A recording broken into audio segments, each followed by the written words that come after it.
friends, welcome back. I hope you enjoyed reading chapter 1 through 3 of A Good Night for Ghosts by Mary Pope Osborne, book number 42. Hopefully you've gotten your book and you're reading along with me.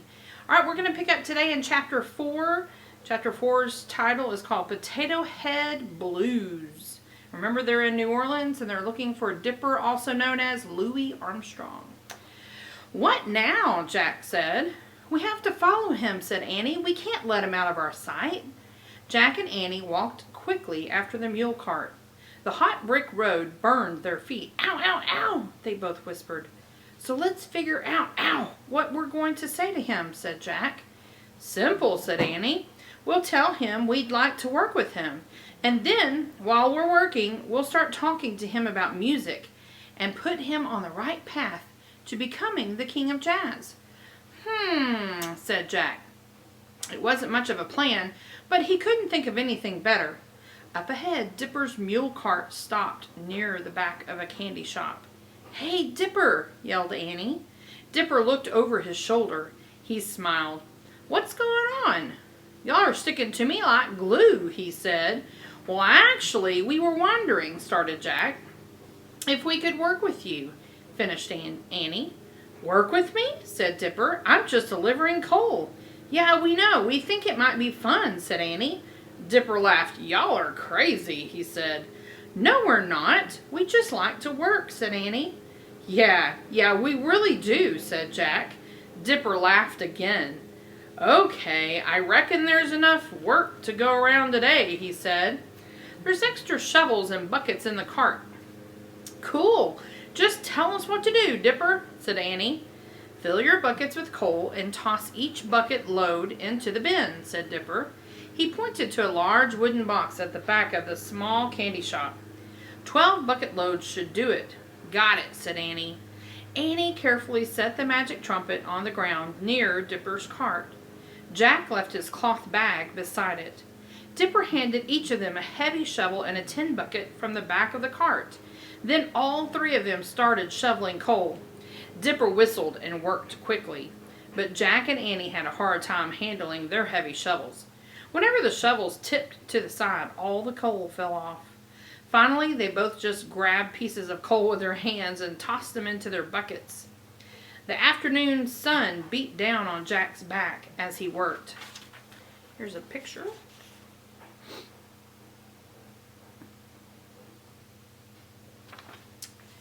He was sweaty and short of breath. His hands were black from picking up the coal, and his clothes were covered with coal dust.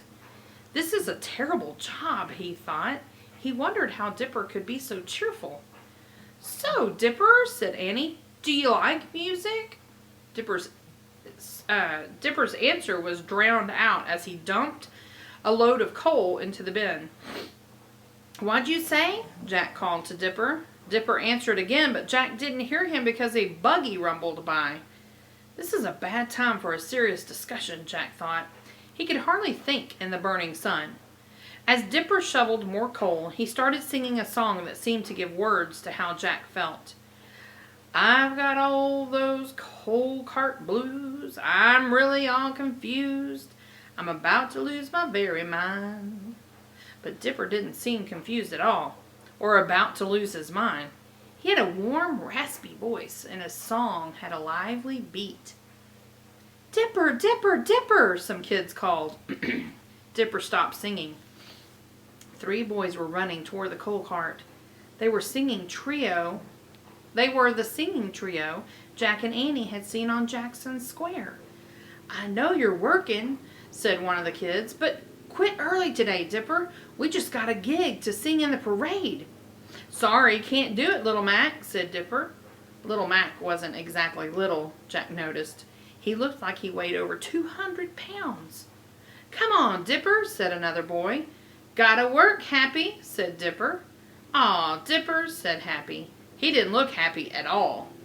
"Come on, Dipper," said the third boy. "Can't do it, Big Nose," said Dipper. Jack looked at Big Nose's nose. It was really quite small. "Aw," said Happy again. "Go on now, y'all sound just fine by yourselves," said Dipper. "Go on to the parade and have fun." "But," Big Nose began. Listen, said Dipper. Since sunup, I've delivered 5 cartloads of coal. I get paid 15 cents a load. That makes 75 cents I'm going to take home to my family tonight.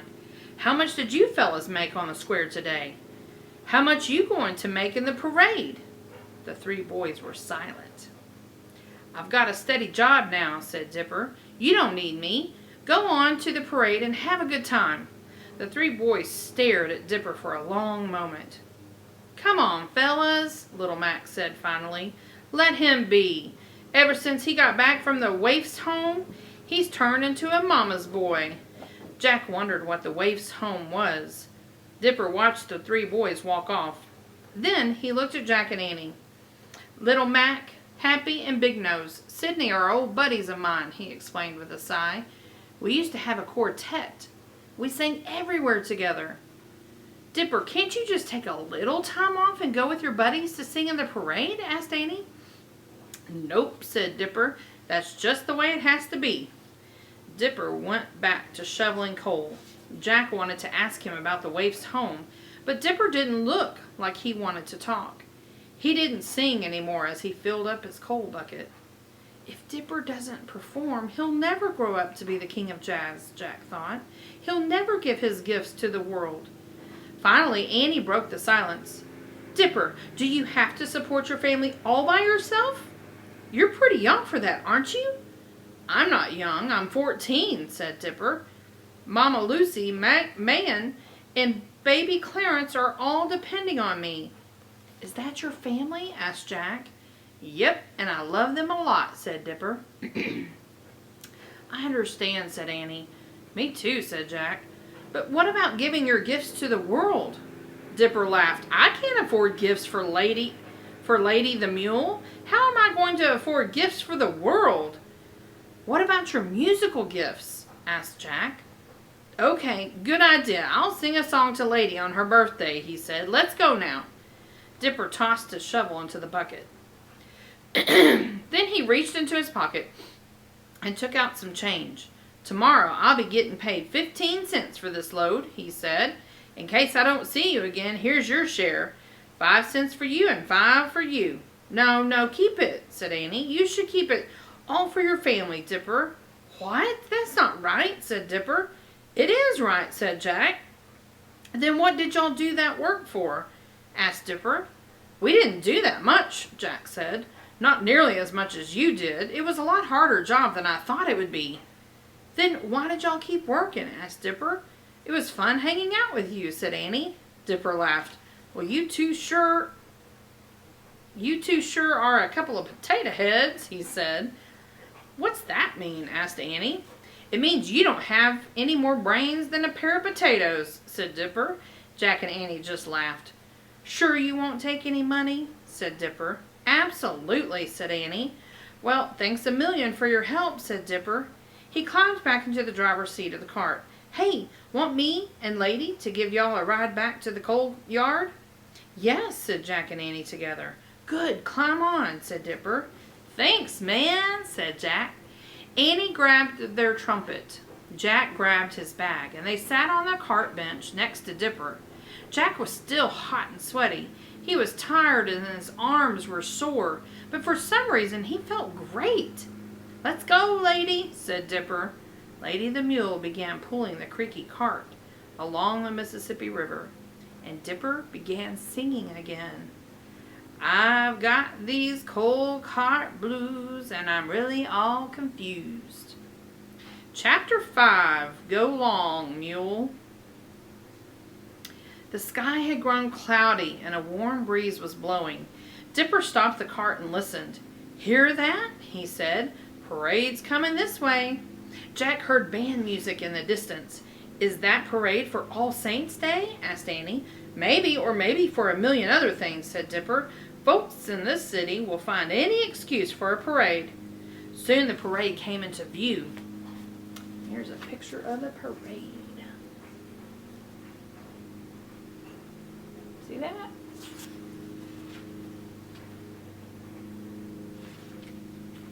Horseback riders wore plumed hats. Following them were people dressed up as clowns, kings, queens, fairies with fluttering wings, ghosts and skeletons. We read that New Orleans might be the most haunted city in the country, Annie said to Dipper, especially on the eve of All Saints' Day. We heard there were real ghosts in a cathedral, a hotel, and a blacksmith shop.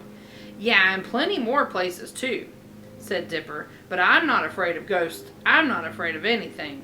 Me neither, said Annie. Me neither, said Jack. A band followed the people in costumes. The musicians were playing trumpets, tubas, trombones, and drums. Lots of drums. The joyous music filled the New Orleans air. Jack and Annie couldn't help nodding their heads in time to the beat. Jack noticed that Dipper was nodding his head too. Hey there, fellas, said Annie. Happy Little Mac and Big Nose Sydney were walking alongside the band, singing their hearts out. Looks like they're having fun, said Annie. She nudged Jack. Doesn't it? Yeah, said Jack. A lot of fun. Music is so much fun. I wish I had musical talent. You're so lucky, Dipper. You really are, Dipper, said Annie. Musical talent is really a great gift to share with the world. Dipper just shook his head as if he thought they were crazy. Biggest potato heads I've ever met, he said. Jack and Annie laughed. Dipper gave the reins a shake. Go long, lady. Keep me on my path. How weird that Dipper said that, Jack thought. Their mission was to keep him on the right path, too. The path to becoming the king of jazz. As Lady plodded along the bank of the Mississippi, Dipper started singing nonsense words. Skidat-dee-doo-dat. Skidat-dee-doo. That sounds so cool, said Jack. What's that song? Not a song. I'm just scat singing, man, said Dipper. Scat singing, said Annie. What's that? When you can't think of words, just sing sounds, said Dipper. Make 'em up. If you put your heart in it, folks will understand you. I didn't know a person could make music like that, said Jack. Heck yeah, you can make music any way you want, said Dipper. Just listen to the world. There's church bells, the washerwoman singing about her wash, the ragman blasting his tin horn for folks to bring out the rags, folks selling things like that pie man. Listen to him. Dipper pointed to a man sitting in a red wagon, calling out in a strong, rich voice, sweet potato pie, lemon pie, apple pie, any pie you like. Listen to that voice, said Dipper. That's music. And listen to those sounds. Dipper pointed to some women walking beside the road. The women carried baskets on their heads and called out in a sing-song voices, blueberries, raspberries, blackberries. See what you mean, said Annie. Music is everywhere. You got it, girl, said Dipper. You can even hear it in Lady's hoofbeats. Listen. Jack listened to the rhythmic clippity-clop of the mule. See? There you go, said Dipper. That's a song. Go long, mule. Jack and Annie listened to the steady music of Lady's hoofbeats until finally the mule came to a stop. Well, here we are at the coal yard, said Dipper. I'll leave Lady here till tomorrow. They all jumped to the ground. Thanks for your music, Lady. Dipper patted the mule on her nose. Then he turned to Jack and Annie. Afraid I have to leave y'all now, Dipper said. But it's been great. Yeah, Jack began, trying to think of a good reason to stay with Dipper. I'd like to hear you blow that horn when the time's right, Dipper said to Annie. And don't forget to say hi to Teddy and Kathleen for me. He winked, then waved, and started walking away. But Dipper, called Jack. Sorry, man, I'm late, Dipper shouted over his shoulder. Thanks a million. He waved again and kept going. Jack and Annie looked at each other in a panic. We have to stay with him, said Annie. Wait, Dipper. She and Jack ran after him. Where are you going now? Jack asked. My next job, said Dipper. I have to haul bananas till dark. Really? Another job? Said Jack. Hey, guess what? Shouted Annie. We love to haul bananas. Yeah, we do, said Jack. Dipper stopped and stared at them. What is wrong with y'all? He said. Don't you know how to have fun? Jack didn't know what to say. Seriously, said Annie, we do love to haul bananas, and you make everything more fun with your singing. Yeah, you're a good singer, popped up Jack. That's a gift. Dipper just shook his head. Remember when I said you didn't have any more brains than a pair of potatoes? Well, I take that back. I don't think you have one potato's brain between you. Jack and Annie laughed. Well, come on then, said Dipper. Jack and Annie hurried with Dipper down to the loading dock on the riverfront. At least 50 workers were hauling huge loads of bananas out of the cargo hold of a ship. Wait here, Dipper told them. Dipper walked over to a man checking people into work. He pointed to Jack and Annie. The man shrugged, then nodded. Dipper waved for them to come join him. Jack and Annie ran down to join Dipper and the other workers in the cargo hold. Dipper picked up a giant bunch of bananas. The bunch was almost as big as Annie. He hauled it onto his shoulder and then picked up another one. Grab a bunch of bananas and follow me, Dipper said. He headed to the counter where men in white suits were inspecting the banana bunches. No way either of us can pick up one of those bunches, Jack said to Annie. Let's try it together, said Annie. Annie hid their trumpet behind a large wooden box. Jack put his bag there too. Jack and Annie loaded a bunch of bananas into their arms. They walked closely together, taking short, clumsy steps, following Dipper. They delivered the bunch to the inspectors and then hurried back to get another. As the sun sank toward the river, Jack, Annie, and Dipper hauled bananas back and forth between the cargo hold and the inspectors. They hauled bananas until it was almost dark. Jack was so tired he could hardly see straight. He was afraid Dipper would never call it quits. Last one, Dipper said finally. Yes, thought Jack. They grabbed their last loads. Suddenly, a large rat jumped out of the cargo hold. Ugh. Dipper let out a scream. He dropped his bananas and took off running. Annie and Jack dropped their bananas too. Annie grabbed her trumpet. Jack grabbed his bag, and they ran after Dipper. Running like crazy, Dipper led Jack and Annie far from the loading area and the rat.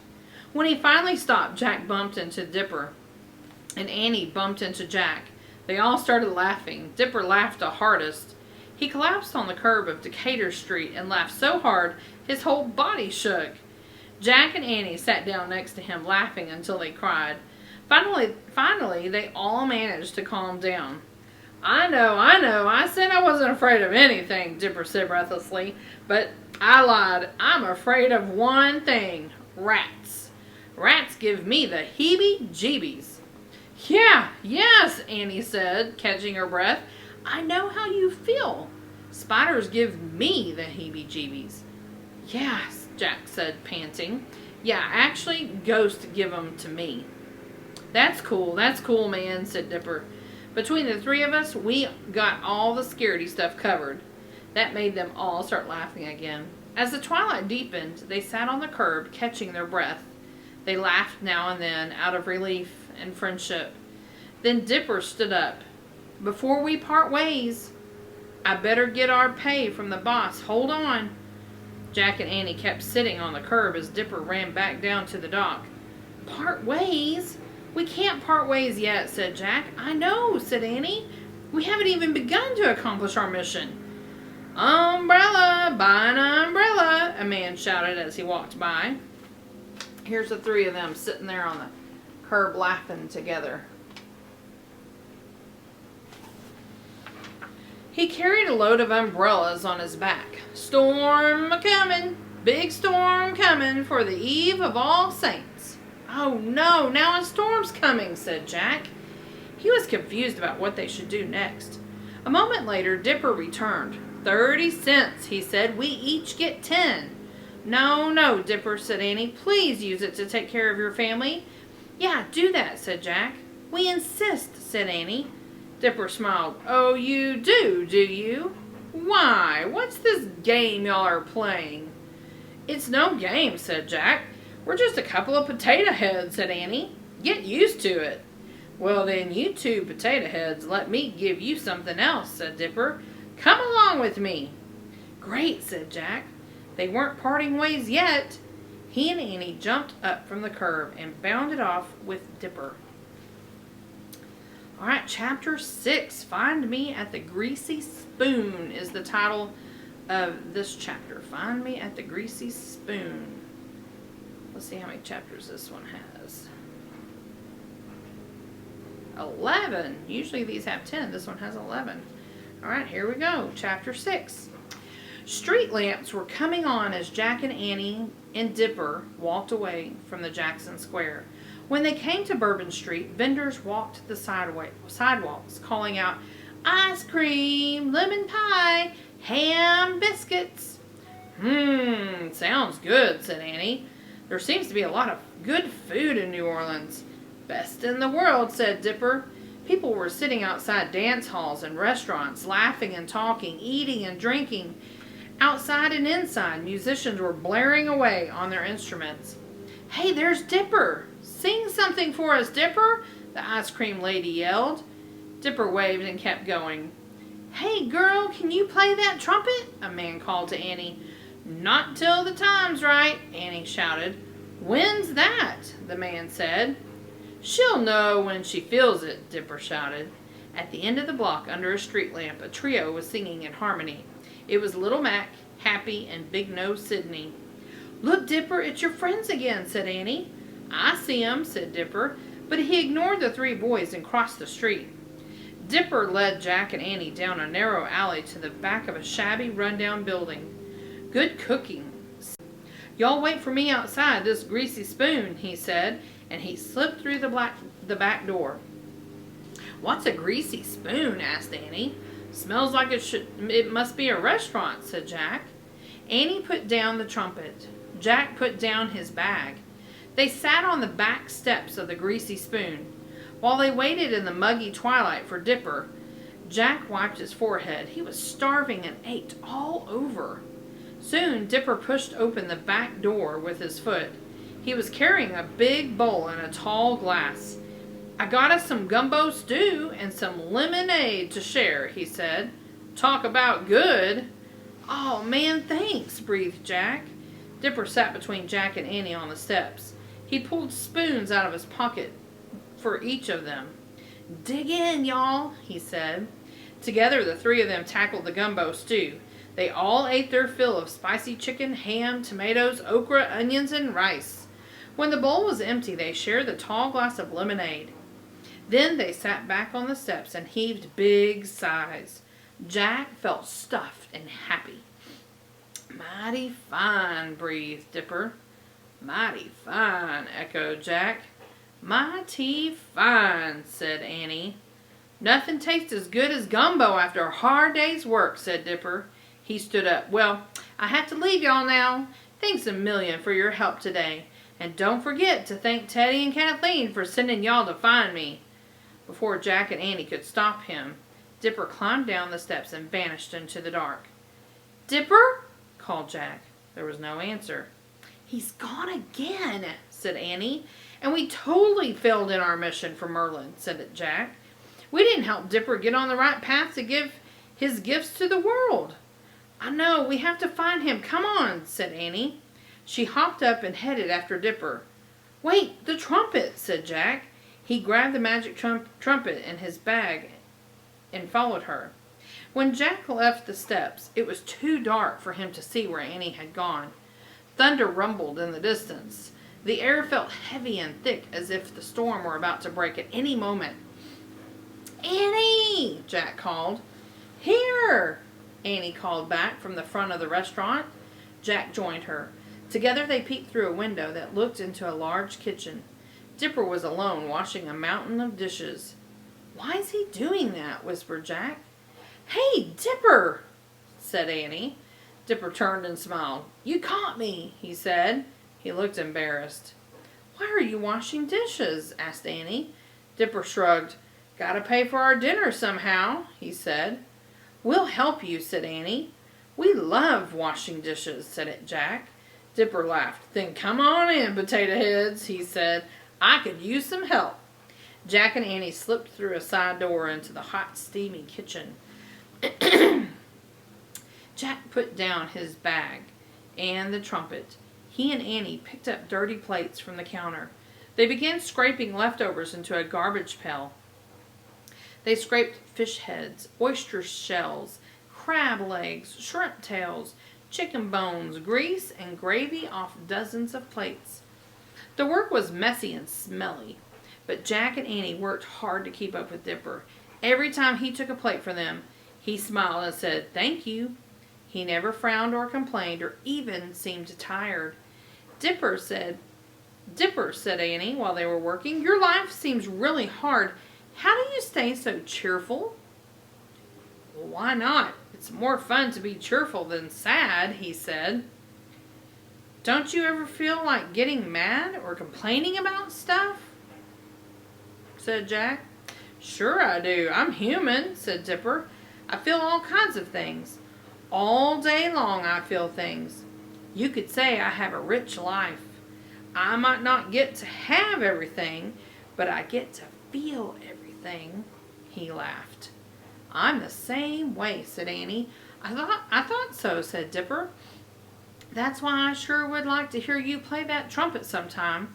"Well, maybe you will," said Annie. By the time they finished washing dishes, rain was falling outside. "Where to now?" said Jack. "One more treat for y'all," said Dipper. "Let's leave this greasy spoon and head back down to the river cafe for dessert. Come on." "We'd better not," said Jack. "The waiters there don't like us." "Don't worry about them," said Dipper. "You're with me now." Jack and Annie followed Dipper outside into the rain. The wind was blowing harder now. "Uh-oh," said Dipper. "Here comes the storm. Let's hurry."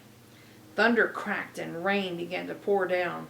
The three of them got soaked as they hurried through the alley back to Bourbon Street. The street was empty now. Party-goers and street musicians had fled from the storm. The restaurants and cafes had taken their chairs and tables inside. Lightning lit the sky and thunder shook the ground. The wind was blowing hard, picking up sticks and leaves and trash. "We have to find cover," said Dipper. "Run!" He and Jack and Annie bowed their heads against the downpour and ran up Bourbon Street. "Dipper, over here, man!" someone yelled. It was Little Mac. Little Mac, Happy, and Big Nose Sydney were waving to Dipper from the door of a dark building on a corner. Dipper, Jack, and Annie ran across the street through the pounding rain. "Get over here, out of the street," shouted Little Mac, "before you get hit by lightning." "Thanks, fellas," said Dipper. Soaking wet, Jack, Annie, Dipper, Little Mac, Happy, and Big Nose Sydney all crowded together just inside the dark building, looking out at the storm. "Who lives here?" asked Dipper. "Nobody. It's been empty for years," said Happy.